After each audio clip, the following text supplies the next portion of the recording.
اللهم صل على سيدنا محمد وآل محمد وعيدنا لمقتل فيه من الحق بإذنك إنك تهدي من تشاء على صراط مستقيم.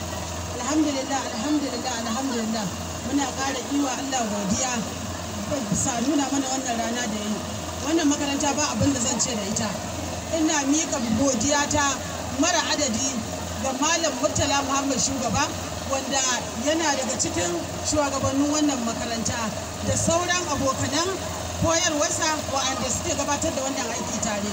Ba abin da zan ce da wannan makaranta domin ta cika mini burina. Tun farko na so aikin likitanci Allah bai nufa ba.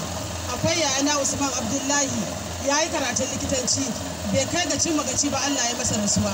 To wannan makaranta ita ta share min hawaye na.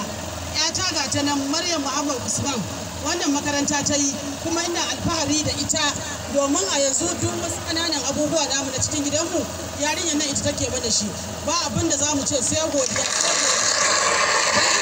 Saka da alkhairi, Allah ya saka da alkhairi, Allah ya saka da alkhairi, Allah ya sa a haka, Allah ya jagoranci, ina godiya Allah ya kada sutura. Abin da kika gaskiya ya burge ni. Mamako Allah ya saka da alkhairi. Ni dai gaskiya ɗalibai ban ga kun yaba ba, saboda Bahaushe ya ce yaba kyauta tukwici.